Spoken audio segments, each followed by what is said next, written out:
Salam dostlar. Sınaqlar silsiləsindən 6-cı sınağın suallarına baxaq.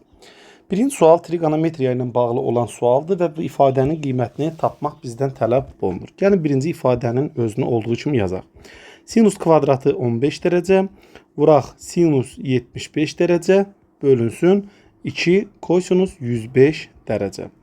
Bu misalı müxtəlif üsullarla həll edə bilərik. Ən sadə üsul olaraq çevirmə düsturlarının köməyi ilə bu misalı həll etməyə çalışaq. Yazırıq. Sinus kvadratı 15 dərəcə vuraq. Sinus 75 dərəcəni adının dəyişməyini istəyiriksə də 90 çıxılsın 15 dərəcə şəklində yaza bilərik. Eyni zamanda 2 vuraq kosinus. Yenə ad dəyişmək istəyirik. Ona görə 105 dərəcəni 90 dərəcə üstə gələk 15 dərəcə şəklində yaza bilərik. Beləliklə sinus kvadratı 15 dərəcə vuraq. Sinus 90 çıxaq alfa bizə kosinus alfa verir. Deməli onda kosinus alfanın yerinə 15 dərəcə durur. Bölək. Məxrəcdə isə 2 vuraq. Kosinus 90 plus alfa bizə mənfi sinus alfanı verir. Yəni sinus 15 dərəcəni.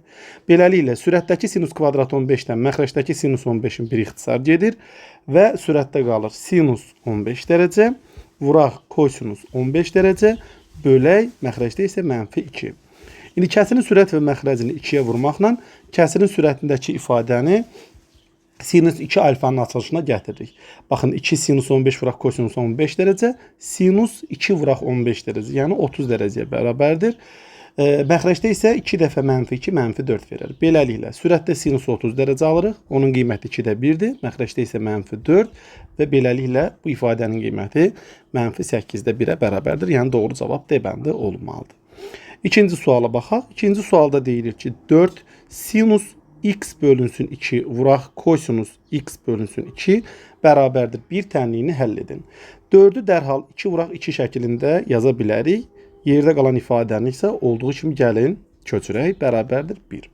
Baxın 2 sinus x bölü 2 kosinus x bölü 2 bir açılışdır. Əgər x bölü 2-ni biz alfa kimi düşünsək, 2 sinus alfa kosinus alfa bizə sinus 2 alfanı verməlidir. Beləliklə sinus 2 sinus 2 alfa. Yəni 2 vuraq alfanın yerində x bölü 2 bərabərdir 1. Buradan 2 sinus 2'lər ixtisar gedir. X bərabərdir 1.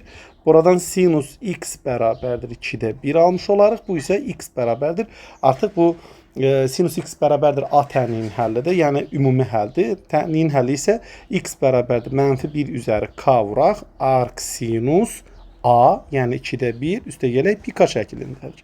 Buradan isə x bərabərdir mənfi 1 üzəri k vuraq. Arc sinus 2'də 1'i bizə pi bölü 6 verir. Üstə gəl 1'də pi k. Beləliklə doğru cavab olar B bəndi. Üçüncü sual kvadrat köylərlə bağlı olan bir sualdır. 4-cü dərəcədən kökün altda 27 vur 48 ifadəsinin qiymətini tapmaq tələb olunur. 4-cü dərəcədən kök altda 27-ni yazarıq 3-ün kubu. 48-i isə 16 vuraq 3 şəklində parçalaya bilərik. 16 isə 2 üstü 4 şəklində yaza bilərik. Beləliklə 4-cü dərəcədən kökün altda 3 üstü 4 vuraq 2 üstü 4 qalmış olarıq. Bu isə 4-cü dərəcədən kökün altda 6 üstü 4 deməkdir. Çünki qüvvətlər bərabər olduqda vurma zamanı əsasları vururuq, qüvvəti isə olduğu kimi saxlayırıq. Əsaslar 3 və 2-dir, vurduqda 6, qüvvət isə 4-2 olaraq qalır. Beləliklə, kvadrat kökün dərəcəsi ilə 6-nın qüvvəti ixtisar gedir və yekunda doğru cavab 6 olaraq qalır. Yəni doğru cavab bizə D bəndi verər. İndi isə 4-cü suala baxaq. 4-cü sualda deyilir ki, loqaritma kök altda 7 əsasdan 3 üstə gələk kök altda 2 və üstə gələk ikinci bir ifadə var. Gəlin bu ifadələrin hər birini ayrı-ayrılıqda sadələşdirək və nəticədə alınan cavabları toplayarıq. İndi diqqət etirsək görərik ki, birinci loqaritmin əsası kök altda 7-dir, ikinci loqaritmin əsası isə 7-dir. Ona görə birinci loqaritmin əsasını gəlin 7-yə gətirək. Kök altda 7-ni 7 üstü 2'də 1 yazarıq.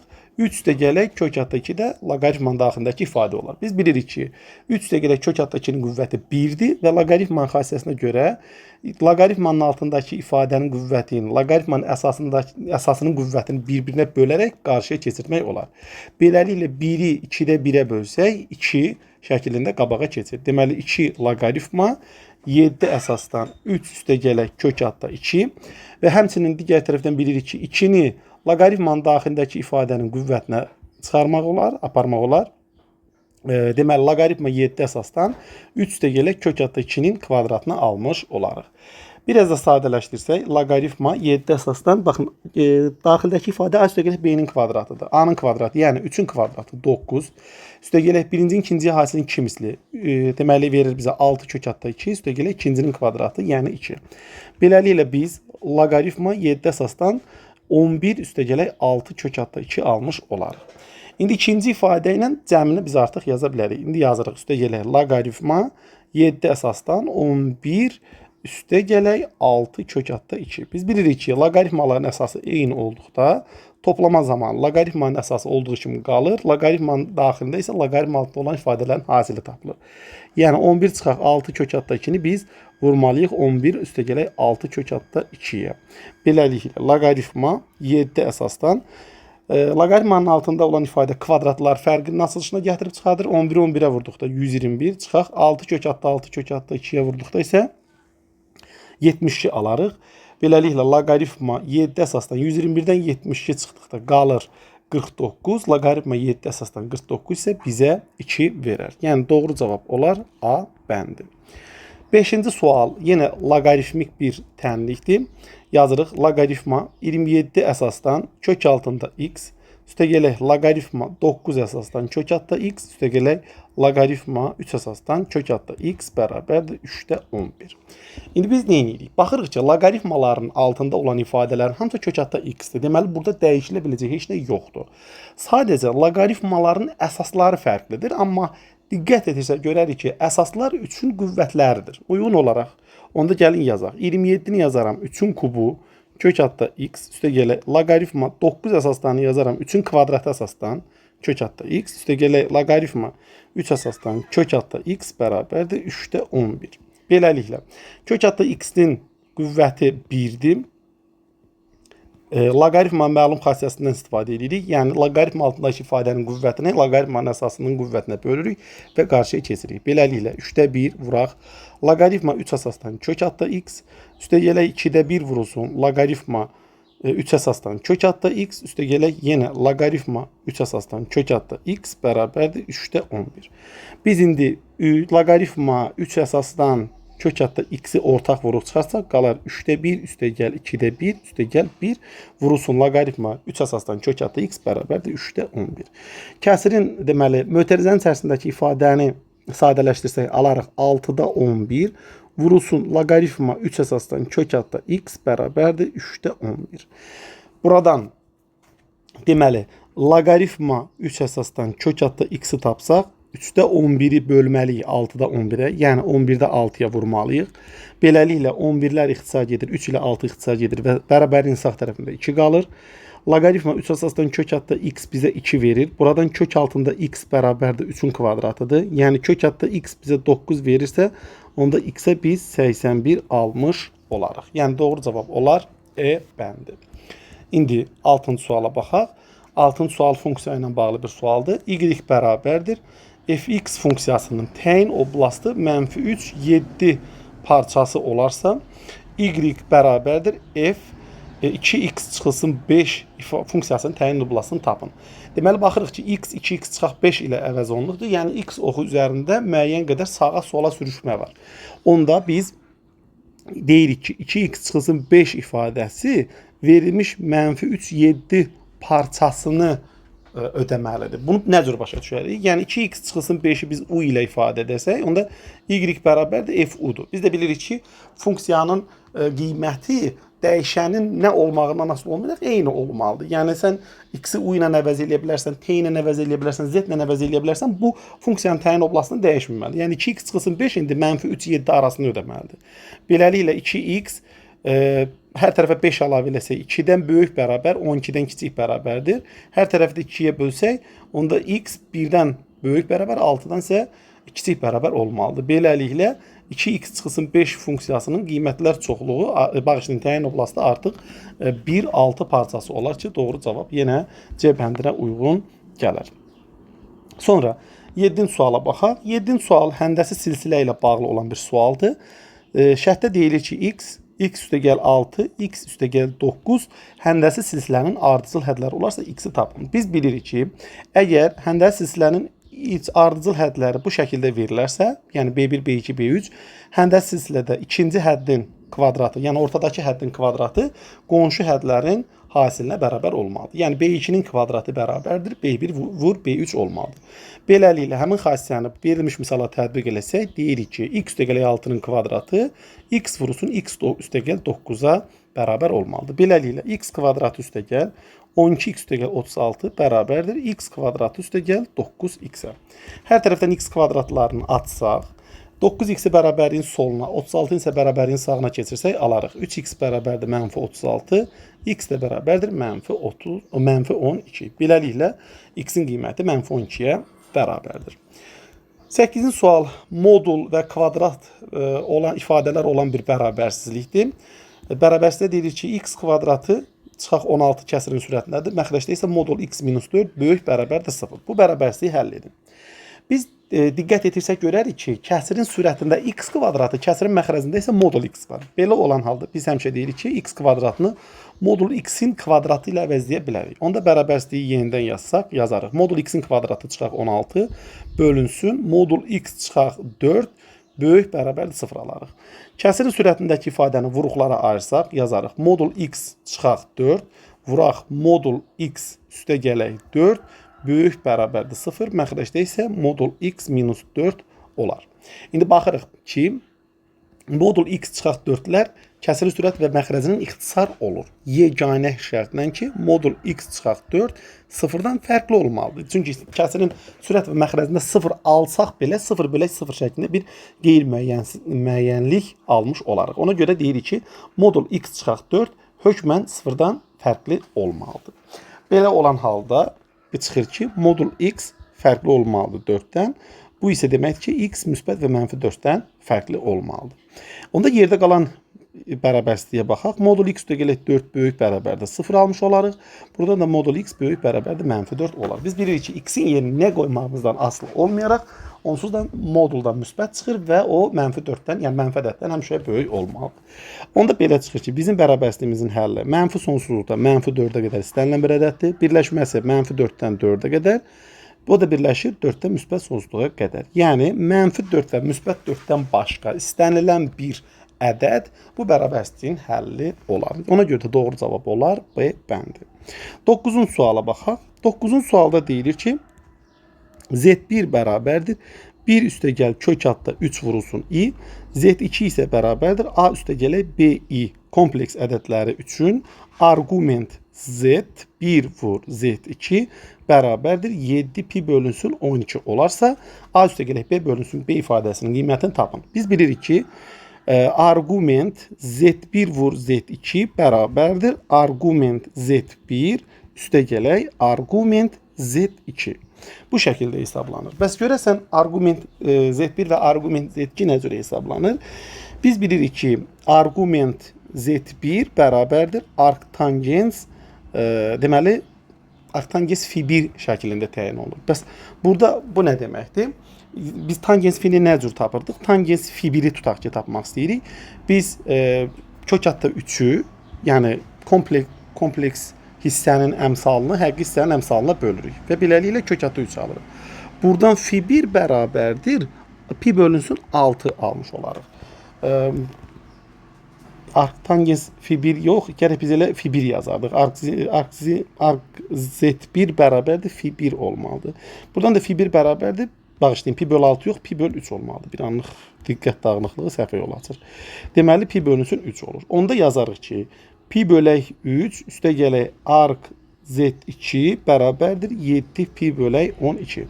Buradan arc z2 bərabərdir 7 pi böl 12-dən çıxıram 3-də pi-ni. Buradan alıram arc z2 bərabərdir 12-də deməli 4 pi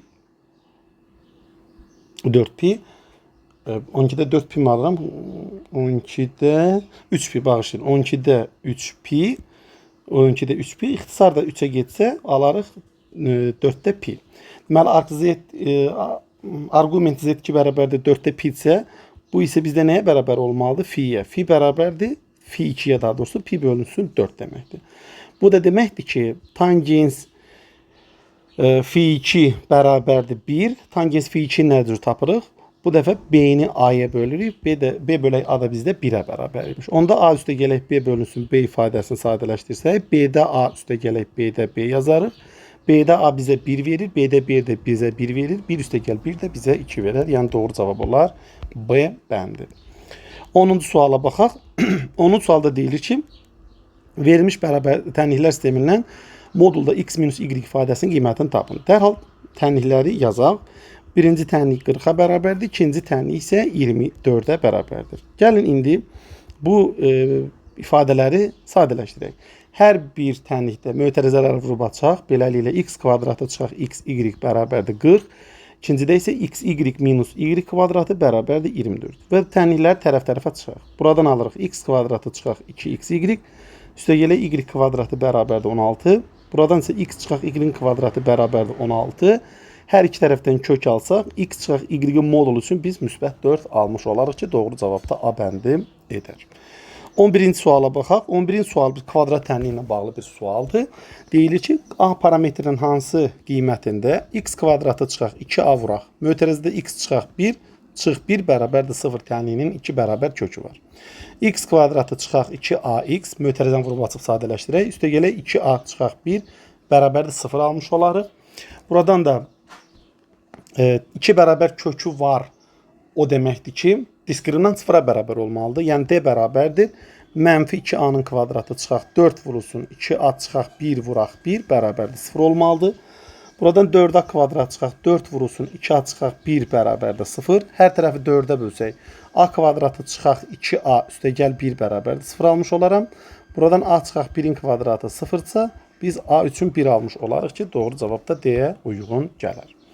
Sonra 12-ci suala baxaq. 12-ci sualda deyilir ki, A 0-dan kiçik olarsa, kökün altında mötərizədə 3A üstə gələk modul A-nın kvadratı çıxaq modul A ifadəsinin qiymətini tapın. Deməli, biz bilirik ki, əgər A 0-dan kiçik olarsa, modul A ifadəsinin qiyməti mənfi A-ya bərabərdir. Onda bu qaydadan istifadə edək. Kökün altında yazırıq. 3A üstə gələk mənfi A-nın kvadratı çıxılsın mənfi A bərabərdir. Kökün altında 3A-dan mənfi A-nı toplayanda 2A kvadratı edər 4A kvadratı. Üstə gələk A. 4A kvadratından 2A çıxır, amma A mənfi olduğuna görə biz bunu mənfi 2A şəklində yazmalıyıq. Üstə gələk A və buradan da mənfi A alarıq ki, doğru cavab da D-yə uyğun gələr. Sonra 13-cü sualda deyilir ki, x-də, x üzəri daha doğrusu, m üstə gələk 1-də 12, çıxaq 3 üzəri, 3 vuraq y üzəri, m çıxılsın 2, üstə gəl 4 ifadəsi çox hədli olarsa. Biz bilirik ki, çox hədli olması üçün verilmiş ifadənin bir hədlilərin qüvvətləri 0 və 0-dan böyük tam ədədlər olmalıdır. Beləliklə, m üstə gələk 1-də 12 tam ədəd, müsbət tam ədəd olmalıdır. Buna görə m üstə gəl 1 nə ola bilər? 12-nin bölənləri, yəni natural bölənləri 1, 2, 3, 4, 6, 12 olmalıdır. Onda belə çıxır ki, m-in özü, m üstə gələk 1 bu qiymətləri ala bilirsə, onda m-i tapmaq üçün bu çoxluğun daxilindəki hər bir deməli elementdən 1 çıxmalıyıq. Beləliklə m 0 ola bilər, 1 ola bilər, 2 ola bilər, 3 ola bilər, 5 ola bilər və 11 ola bilər. Eyni zamanda m çıxılsın 2 böyük bərabərdir 0 olmalıdır. Buradan da m böyük bərabərdir 2 alırıq. Deməli m nə 0 ola bilər, nə də 1 ola bilər. Onda m ala bilər 2, 3, 5 və 11 qiymətlərini. Və bu qiymətlərin cəmini bizdən tapmaq tələb olunur. Bu qiymətləri toplasaq bir 21 alarıq ki, doğru cavab da C-yə uyğun gələr. Sonra 14-cü sualda deyilir ki, ABC üçbucağında AB bərabərdir 5 sm-dir, AC bərabərdir 12 sm-dir və BC-nin uzunluğu tam ədəddir. Buna görə BAC üçbucağının kör bucaq olması hadisəsinin ehtimalını tapın. Biz bilirik ki, kör bucaqlı üçbucaqda üçüncü tərəf, yəni BC tərəfi nə olmalıdır? Yerdə qalan iki tərəfin cəmindən kiçik olmalıdır. Gəlin bunu biraz səliqəli yazaq. Deməli, BC tərəfi yerdə qalan iki tərəfin cəmindən kiçik olmalıdır. Yəni 5 sm ilə 12 sm-nin cəmindən kiçik olmalıdır. Amma onların körbucaqlı üçbucaq olduğuna görə biz körbucaqlı üçbucaqdan söhbət arasıq. Onların yerdə qalan iki tərəfin kvadratları cəmindən də böyük olmalıdır.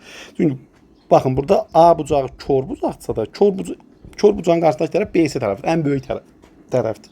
Deməli onda 5-in kvadratı üstə gələk 12-nin kvadratı santimetrdən də böyük olmalıdır. Beləliklə BC tərəfi 13 santimetrdən böyükdür, 17 santimetrdən isə kiçikdir. Beləliklə BC tərəfi 14 santimetr ola bilər, 15 santimetr ola bilər, 16 santimetr ola bilər. Yəni bizim 3 mümkün halımızdan biri ola bilər. Buna görə ehtimal, yəni BAC bucağının kol bucağı olması elə tərəfin bu 3 dənə qiymətdən birini alması halında mümkündür ki, onda bu ehtimal da 3-də 1-ə bərabərdir. Sonra 15-ci suala baxaq. 15-ci sualda deyilir ki, ABC çoxluqları üçün N A ilə B-nin birləşməsi, yəni A və B-nin birləşməsindəki elementlərin sayı bərabərdir. A-dakı elementlər üstə gələk B-dəki elementlər. Gəlin biz əlimizi saxlayaq və bunun nə demək olduğunu biz birinci başa düşək. Biz bilirik ki, normalda düstur bu şəkildə idi. A və B-nin birləşməsindəki elementlərin sayı bərabərdir. A-dakı elementlər üstə gələk B-dəki elementlərin cəmi çıxaq A ilə B-nin kəsişməsindəki elementlərin sayı. Əgər bu hissə yoxdursa, deməli onda kəsişmədəki elementlərin sayı sıfıra bərabərdir. Bu deməkdir ki, A-da olan elementlərlə B-də olan elementlərin heç biri ortaq deyil. Biz artıq bunu bilirik. Onda belə çıxır ki, elə birinci şərtdən A ilə B-nin kəsişməsində elementlərin sayı sıfırdırsa, bu deməkdir ki, A ilə B-nin kəsişməsi bizə verməli boş çoxluq. Hansı doğru deyildi, artıq birinci ifadənin doğru olduğunu görürük. Yəni A bəndi ola bilməz. İndi gəlin baxaq, görək ikinci şərt nə deyir. B ilə C-nin birləşməsindəki elementlərin sayı isə B-yə bərabərdir. Bu o zaman mümkün idi ki, deməli C çoxluğu B-nin nəyə olsun? Alt çoxluğu olsun. Yəni C-dəki elementlərin hamısı nədə olmalıdır? B-də olmalıdır. Onda belə çıxır ki, əgər A ilə B-nin ortaq elementi yoxdursa da və C-nin bütün elementləri B-də varsa, onda deməli A ilə C-nin də ortaq elementi yoxdur. Yəni bunların da kəsişməsi, A ilə C-nin kəsişməsi bizə boş çoxluq verməlidir. Yəni C bəndi də artıq deməli doğru olmur. Sonra əgər biz bilirik ki, əgər bir element bir çoxluq digərinin alt çoxluğusa da, onda çoxluqların kəsişməsi kiçik olan çoxluğa, yəni C-yə bərabər olmalıdır. Ona görə B bəndi də yanlışdır. Daha doğrusu doğrudur. Biz yanlış axtarırıq. Sonra C ilə B-nin fərqi də bizə boş çoxluq verir. Çünki C tamamilə B-yə daxil olduğu üçün C ilə B-nin fərqi bizi sıfır elementi verməlidir. Yəni boş çoxluq verməlidir. Amma A ilə C-nin fərqi bizə boş çoxluq vermir. Çünki onsuz da A ilə C-nin ortaq elementi yoxdur. Ortaq elementi yoxdursa A ilə C-nin fərqi elə A-nı verməlidir. Yox, C ilə A-nın biz fərqinə baxsaydıq, onda da C-ni verməli idi. Deməli, onda doğru olmayan ifadə E bəndi olar. Sonra 16-cı suala baxaq. 16-cı sualda deyilir ki, bir qrupun 4də biri qadındır. Dərhal yazırıq. Qadın, kişi. Deməli, 4də 1 x qadındırsa da, onda belə çıxır ki, 4də 3 x-i kişidir. Deyir ki, evli qadınların, qrupdakı qadınların 4də 3-ü evlidir. Yəni, 4də 1 x-in biz 4də 3-ünü tapırıq və alırıq ki, bu 16-da 3x deməkdir. Və deyir ki, evli qadınların ərləri də bu qrupda olarsa, yəni 4də 3x-in 16-da 3x-i ərli kişidir. Onda ərli kişidir, bağışlayın. Yəni, evli kişidir. Evli olmayan kişiləri tapmaq istəyiriksə də, deməli, ümumi kişilərin sayından biz çıxırıq evli kişilərin sayını, yəni 4də 3x-dən çıxırıq, deməli, 16-da 3x, ortaq məxrəc 16-dır. 16-nı 4-ə böldükdə 4, 3-ə də vurduqda 12, 3-də çıxdıqda 9x almışıq. Deməli, 16-da 9x artıq evli olmayan kişilərdir. Deyir ki, evli olmayan kişilər bu qrupun hansı hissəsini təşkil edir? 16-da 9x-i bölürük qrupun sayına. Yəni x-ə, x-lər ixtisar gedir və 16-da 9 almış olarıq. Deməli, 16-da 9 hissəsi bu qrupun, evli olmayan kişilər bu qrupun 16-da 9 hissəsini təşkil edir. Sonra 17-ci suala baxaq. 17-ci sualda deyilir ki, fx bərabərdir, x kvadratı çıxılsın 4 kök altda x üstə gəl 2. Deyilir ki, funksiyası üçün f'4'ü tapın. Deməli, biz bu funksiyanın x-ə nəzərən törənməsini almalıyıq. X kvadratın törəməsi 2x, çıxaq 4 vurulsun. Kök altda x-in törəməsi 2 kök altda x də 1-dir və 2 də sabit olduğu üçün törəməsi 0-a bərabərdir ki, onu da yazmırıq. 2 ilə 4 ixtisar gedir və sürətdə qalır 2. Beləliklə, f'(x) bərabərdir. 2x çıxaq, kök altda x də 2. Beləliklə f'4 bərabərdir. 2 vur 4 çıxaq 2 bölünsün kök altda 4.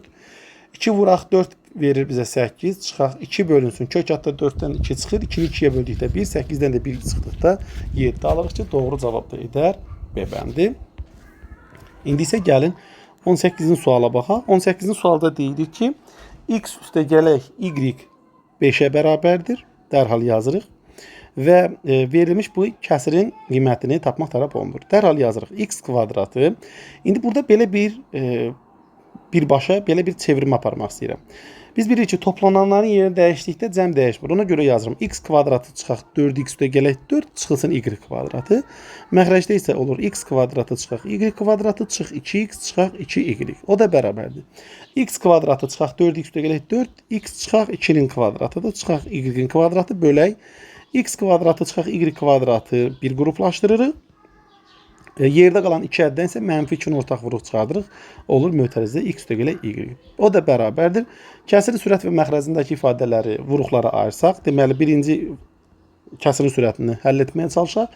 Onda olar x çıxaq y çıxaq 2, vuraq x çıxaq 2 üstə gələ y və yaxud da ki x üstə gələ y çıxaq 2. Məxrəcdə isə x üstə gələk y-i ortaq vuruq çıxarsaq, çünki x kvadratı çıxaq y kvadratına x çıx y, x üstə gələk y şəklində vuruqlara ayırarıq. Onda yerdə qalar x çıxaq y çıxılsın 2. Beləliklə x çıxaq y çıxaq 2-ni ixtisar aparsaq, kəsirin sürətində qalar x üstə gələk y çıxaq 2, x üstə gələk y-in qiyməti 5-dir. Olar 5 çıxaq 2, məxrəcdə isə 5. 5-dən 2 çıxanda 3, 3-ü də 5-ə böldükdə 0.6 almış olarıq ki, doğru cavab da B bəndinə uyğun gəlir. Sonra 19-cu suala gəlin baxaq. Bir dəqiqə, burada yanlış yol verdik. 19-cu sual həndəsə məsələsidir. Elə şəklin üzərində həll etsək daha yaxşı olar. Deyir, ABS düzbucaqlısı verilmişdir. YS AF-ə bərabərdir. Baxın, YS bizdə haradır? Bu hissədir. Buna A desək, AF də onda A deməliyik. Və YAS bucağı SAD bucağına bərabərdir. Gəlin baxaq. YAS, yəni bu bucaq alfadır. SAD-yə bərabərdir. SAD də bizdə alfaya bərabərdir. İndi biz burada bir xassədən istifadə etməliyik. Baxın, düzbucaqlığın qarşı tərəfləri paralel düz xətlərdir. Yəni BC tərəfi AD tərəfinə paraleldir. Onda AC-ni biz kəsən kimi qəbul eləsək, iki paralel düz xəttin kəsənlə alınan bucaqlardan istifadə eləməliyik. Onda belə çıxır ki, baxın, buradakı SAD bucağından BCA bucağı daxili çarpaz bucaqlardır. Yəni bu bucaqda alfa olmalıdır. Onda belə çıxır ki, baxın, fikir verirsinizmi? AFC bir üç bucaqdır və üç bucağın oturacağına kiçik bucaqları ikisi də bir-birinə bərabərdir. Alfa alfadır. Onda belə çıxır ki, bu bərabər yanlış bucaqdır. Üç bucağın yan tərəfləri isə AF ilə FC-dir. Yəni AF A-dırsa, onda FC də A olmalıdır. Onda baxırıq ki, biz sən demə, YFC üçbucağı da bərabər yanlış bucaqdır. Çünki yan tərəflər bir-birinə bərabərsə, oturacağı kiçik bucaqlar da bir-birinə bərabər olmalıdır. İndi gəlin bunu tapmağa çalışaq. ACD bucağı bizdə 56 dərəcədir. Biz bilirik ki, C bucağı 90 dərəcə olmalıdır. Çünki düzbucaqlığın hər bir bucağı 90 dərəcədir. Onda belə çıxır ki, alfa bucağı 90-dan 56 çıxdıqda 34 dərəcə qalır. Onda belə çıxır ki, alfa bucağı da 34 dərəcədir. İndi biz burada diqqət etirsək, biz YFC bucağına bir X desək, biz bilirik ki, üçbucağın, məsələn, burada AFC üçbucağından danışırıq. Üçbucağın xarici bucağı ona qonşu olmayan iki daxili bucağın cəminə bərabərdir. Yəni, X bucağı bizdə 2 alfaya bərabər olmalıdır ki, alfa da 34 dərəcə olduğu üçün X bucağı 68 dərəcədir.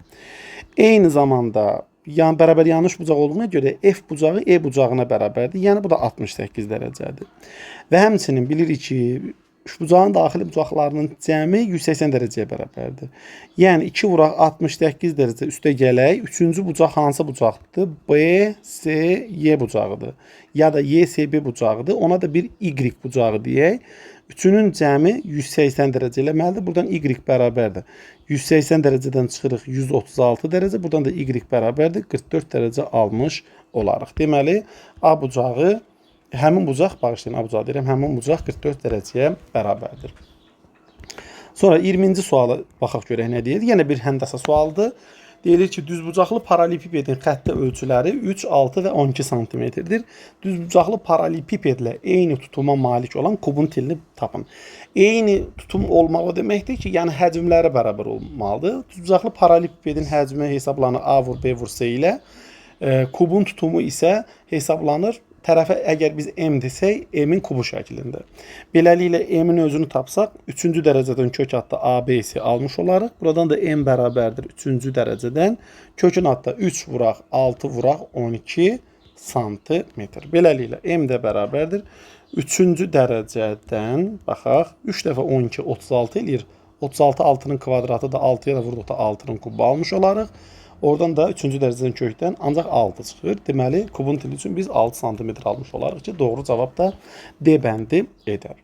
Sonra 21-ci suala baxaq. Deyir ki, düzgün altıbucaqlının böyük diagonallarının uzunluqları cəmi 24 santimetrə bərabərdir. Gəlin, əyani olsun deyən biz bir dənə düzgün altıbucaqlı çəkək. Düzgün altıbucaqlının böyük diagonallarını çəksək, deməli, böyük diagonal budur. İkinci böyük diagonal budur. Üçüncü böyük diagonal isə budur. Biz də bilirik ki, düzgün altıbucaqlının böyük diagonalının uzunluğu tərəfin 2 mislinə bərabərdir. Yəni tərəfə A desək, onda D bizdə 2A-ya bərabərdir. İndi deyir ki, şərtə görə ki, gəlin biraz səlqəl yazaq. D bərabərdir 2A. Şərtdə deyilir ki, böyük diagonallarının uzunluqları cəmi. 3 dənə böyük diagonalı var. Hər birinin uzunluğu 2A-dır və 3 vurulsun 2A 24 santimetrdir. Beləliklə A-ya biz alırıq 4 santimetr. Deyilir sahəsini tapın. Biz bilirik ki, sahəsi isə 6 ədəd, çünki burada 6 dənə üçbucaq almışıq. Bərabər tərəfli üçbucağın, bunların hər biri bərabər tərəfli üçbucaqdır. Bərabər tərəfli üçbucağın sahələrinin, bir bərabər tərəfli üçbucağın sahəsinin 6 misli ilə bərabərdir. Deməli, 6 vurulsun, kök adda 3 vuraq A kvadratı bölək 4-ə bərabərdir. Beləliklə, S bərabərdir. 6 vuraq, kök adda 3 vuraq. Tərəf 4-dür. Kvadratı bizə verir 16 və bölək 4-ə. Beləliklə, S bərabərdir. 16 ilə 4 ixtisar gedir. Qalır 4. 4 dəfə də 6 bizə verir 24. Kök adda 3-ə vurduqda isə 24 kök adda 3 almış olarıq ki, doğru cavab da E-yə uyğun gəlir. Sonra 22-ci suala baxaq. Deyir ki, rombun daxilinə çəkilmiş çevrənin uzunluğu 18 santimetrdir. Çevrənin uzunluğunu biz L ilə işarə edirik və L bərabərdir, bilirik ki, 2πr-dir. Beləliklə, 2πr bərabərdir 18 santimetr. Buradan 2 vuraq, pi-nin qiyməti 3-dür. Vur, r bərabərdir 18 santimetr. R də bərabərdir 3 santimetr almış olarıq. Rombun perimetri isə 36 santimetrdir. Biz bilirik ki, rombun bütün tərəfləri bir-birinə bərabərdir və P bərabərdir 4 vur A şəklində deməli, işarə olunur, hesablanır. 4A bərabərdir 36 santimetrdən biz A-ya alarıq 9 santimetr. Beləliklə, rombun sahəsini tapmaq tələb olunur. Gəlin, indi bir dənə biz romb çəkək və rombun daxilində bir çevrə çəkməyə çalışaq. Ümid edirəm ki, bu çevrəni biz normal çəkə bilərik. Olduqca yaxşı oldu. Biz indi deməli, diagonallar çəksək, bu bir diagonal, bu isə digər diagonaldır. Biz bilirik ki, diagonalların çəkdiyi yer çevrənin mərkəzidir və çevrənin mərkəzindən biz bir radius çəksək, baxın, bu radius rombun tərəfinə toxunur. Bağışlayın, rombun tərəfi çevrəyə toxunur və biz bilirik ki, deməli, çevrənin radiusu toxunanla həmişə 90 dərəcəli bucaq əmələ gətirir. Baxın, burada alınan üçbucaq, əgər rombun tərəflərini A, B, C, D ilə işarə eləsək, çevrənin mərkəzini O ilə işarə eləsək, baxırıq ki, 4 dənə düzbucaqlı üçbucaq almışıq. Və bu düzbucaqlı üçbucaqdan B, O, C-yə baxsaq, görərik ki, burada BC düzbucaqlı üçbucağın hipotenuzudur və bu radiusda hipotenuza endirilmiş hündürlükdür. Onda biz həmin bu BOC üçbucağının sahəsini tapa bilərik. Biz bilirik ki, sahə nətər hesablanır? 2-də 1 vurulsun, tərəf vurulsun, tərəfə çəkilmiş hündürlük. Tərəfi A ilə işarələmişik, hündürlük də R-dir. Beləliklə, S üçbucaq BOC bərabərdir 2-də 1 vuraq. A-nın qiyməti 9 santimetrdir, R-in qiyməti isə 3 santimetrdir. Digər tərəfdən bilirik ki, bu düzbucaqlı üçbucaqların sahələri 4 də bir-birinə bərabərdir. Ona görə rombun sahəsini tapdıqda bir üçbucağın sahəsini 4-ə vurmalıyıq. 4 vuraq, 2-də 1 vuraq 9 santimetr, vuraq 3 santimetr. S də bərabərdir 4 ilə 2 ixtisar gedir. 2 vur, 3 vur 9-dan biz 54 almış olarıq ki, doğru cavab da 54 santimetrin kvadratı edər. Sonra 23-cü suala baxaq. 23-cü sual olduqca maraqlı bir sualdır. Sualda deyilir ki, o ABC bərabəryanlı trapesiyasının OC oturacağı OX oxu üzərindədir. Həqiqətən də baxın, OC oturacağı OX oxu üzərindədir. Və A nöqtəsinin koordinatları 3, 5'dir. Biz A nöqtəsindən uyğun olaraq koordinat oxlarına belə perpendikulyar endirsək, baxırsaq ki, A nöqtəsinin koordinatları 3, 5'dir. Yəni x-i 3'dür. Y-nin qiyməti 5'dir. B-nin koordinatları isə 8 və 5'dir. Biz deməli B nöqtəsindən də x oxuna və y oxuna perpendikulyar endirsək, görürük ki, baxın, A və B nöqtələrinin həqiqətən də ordinatları eynidir, 5'dir. Amma absisləri fərqlidir. Yəni x-in qiyməti 8'dir. İndi biz burada 2 dənə hündürlük endirmişik və bərabəryanlı trapesiya olmağından deyə bilərik ki, buradakı, baxın, bu hissə, biz buranı əgər bir M nöqtəsi ilə işarələsək, o M-in uzunluğu 3-dürsə də, onda B-dən də x oxuna endirilən perpendikulyarda biz B ilə işarələsək, N-dən S-yə olan məsafə də 3-ə bərabər olmalıdır. Onda 8-in üstə 3 gəlsək, S nöqtəsinə uyğun absisin qiyməti 11 olar. Onda belə çıxır ki, AB-nin uzunluğu parça olaraq nəyə bərabərdir? AB parçası uzunluğu 3-dən 8-ədir, yəni x oxu üzrə uzunluğu 5-dir. OC parçasının uzunluğu isə 11'dir. Çünki O-dan S-yə, yəni 0-dan 11'ədir. Hündürlük isə 5'ə bərabərdir. Çünki baxın, 0-dan 5'ə, bax, bu elə hündürlükdür də, düzdürmü? Onda H da bizdə 5'ə bərabərdir. Beləliklə sahə nə tər tapırıq? Oturacaqlar cəminin yarısının hündürlüyə olan hasili. S bərabərdir 5-dən 11-in cəmi 16, yarısı 8. 8-i də 5'ə vurduqda biz 40 almış olarıq ki, doğru cavab da E bəndi olar. Sonra 24-cü suala baxaq. Müstəvini kəsən AB parçasının uzunluğu, ucuları müstəvidən eyni məsafədə yerləşir. Gəlin biz bir dənə A parçası çəkək. Bunu parça ilə də elə həll edə bilərik. A parçasında gəlin bir düz çəkək. Deməli, bu A düz xəttidir, parçası da demək. A düz xəttidir. Və biz bir dənə AB parçasını çəkək. Hansı ki, deyir ki, müstəvidən eyni məsafədir. Yəni, bu düz xətti kəsir. Baxın, bax, bu şəkildə çəkirik. A, B. Bura A-dır, bura B-dir və hər birinin deyir, müstəvidən eyni məsafədir. Yəni, baxın, bu məsafə eynidir. Bura bir S ilə işarə eləyək. A-dan da D-yə birini çəksək. Bu da olsun AD və 9 santimetrdir. Onda belə çıxır ki, baxın, bu bucaqlara alfa desək, bunlar da 90 dərəcə. Deməli, bu 2 dənə bərabər, 2 dənə düz bucaqlı 3 bucaqdır və bir-birinə bərabər düz bucaqlı 3 bucaqdır. Kəsişmə nöqtəsində, bu düz xəttin kəsişmə nöqtəsində E ilə işarə etsək, onda deyə bilərik ki, buradakı BY parçası bərabərdir AY parçasına, eyni zamanda SY parçası da bərabərdir YD parçasına. İndi deyir ki, AB parçasının müstəvi üzərindəki proyeksiyası, yəni CD 24 santimetrdir. Onda belə çıxır ki, E nöqtəsində bunlar yarı-yarı bölünür. 12 santimetr, 12 santimetr olaraq bölünür. Və biz burada bir düz bucaqlı 3 bucaq alırıq. Katetlər 9 və 12'dir. Hansı ki, hər biri 3 və 4'ün uyğun olaraq 3 misillidir. Onda hipotenuz da 5'in 3 misillinə, yəni 15'ə bərabər olmalıdır. Onda BY 15 santimetrsə, YA da 15 santimetrdir. Onda beləliklə AB parçasının uzunluğu üçün biz 30 santimetr almış olarıq. İndi isə sonuncu suala baxaq. 25-ci sualda deyilir ki, Y bərabərdir -2 və Y bərabərdir 8 düz xətlərinə toxunan və mərkəzi 3Y çıxaq 4X bərabərdir 1 düz xəttinin üzərində yerləşən çevrənin tənliyini yazın. Çevrənin tənliyi bu şəkildə idi. X çıxaq X-in kvadratı üstə gələk, Y çıxaq Y0-ın kvadratı bərabərdir R-in kvadratına. Biz indi R-in kvadratı tapmaq istəyirik. Baxın, gəlin bir dənə koordinat sistemi çəkək. Deyək ki, baxın, bu 1x, y koordinat sistemidir. Və gəlin bunu elə düz çəkək ki, əyri olmasın bu düz xəttlər. Bu birinci düz xətt, bu da ikinci düz xətt. Aha. İndi biz şərtə görə 2 dənə düz xətt çəkməliyik. Biri y bərabərdir -2 düz xəttidir. Biri isə, gəlin yazaq, y bərabərdir -2. Biri isə y bərabərdir -8 düz xəttidir. İndi deyilir ki, bu düz xətlərə toxunan bir çevrə. Çevrə baxın bu şəkildə olmalıdır. Bax, bu şəkildə olmalıdır. Bax, şimdi bu proqram yaxşı çəkmədi. Bax, belə bir şey olmalı deyək ki. Yaxşı olmadı. Deyək ki, burada toxunur.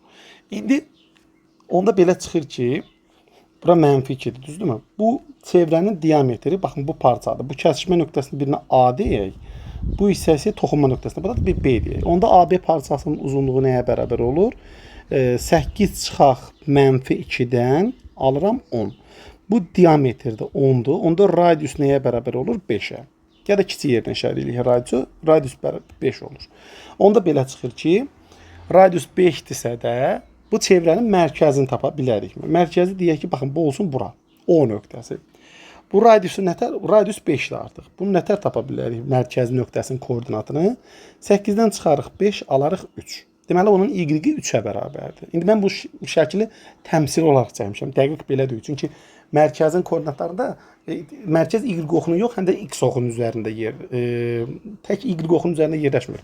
Mərkəz sağda da yerləşə bilər. Yəni elə bir nöqtədə yerləşər ki, həm x həm də y olar. Çünki cavablara baxsaq, mərkəzin koordinatı mərkəzi əgər y oxu üzərində yerləşsəydi, onda x oxlu hissələrdə sadəcə x kvadrat olmalıdır. X çıxaq 2, x üstəgələ 2 olmamalıydı. Deməli, əsas məsələ y bizim artıq 3 olduğunu bilirik. Onda biz x-i tapa bilərik. X-i nətər taparıq? Deyir axı, mərkəzi 3y çıxaq 4x bərabər 1 düz xəttin üzərində yerləşir. Həmin bu tənliyi yenidən yazaq. İndi y-in yerinə biz 3 qoyaq. Onda belə çıxır ki, 3 vurulsun 3, çıxılsın 4x bərabərdir 1-dən, -4x bərabərdir -8, x də bərabərdir 2 alarıq. Deməli, onda y0'mız 3 imiş, x0'imiz 2 imiş. Aparıb çevrənin tənliyində yerinə yazsaq, onlar onda x çıxaq 2'nin kvadratı üstəgələ y çıxaq 3'ün kvadratı bərabərdir r-in kvadratına. R 5'dir, kvadratı isə 25 eləyər. Beləliklə doğru cavab olar B bəndi. Beləliklə biz 6-cı sınağın suallarına da baxdıq. Ümid edirəm ki, hər hansı bir səhvə yol verməmişəm. Baş verən texniki qüsurlarına, ifadə səhvlərinə görə hər birinizdən əvvəlcədən üzr istəyirəm. Əgər suallarla bağlı hər hansı təklif və iradlarınız olarsa, videonun şərh bölməsində qeyd etməyi unutmayın. Sizdən isə həmişəki kimi xahişim videonu bəyənmək, paylaşmaq, kanala abunə olmaq və şərhlər yazmaq lazımdır ki, hansı ki, alqoritma videoları daha çox insanın çatdırmağına köməkdir edər. Sağ olun, diqqətiniz üçün təşəkkürlər.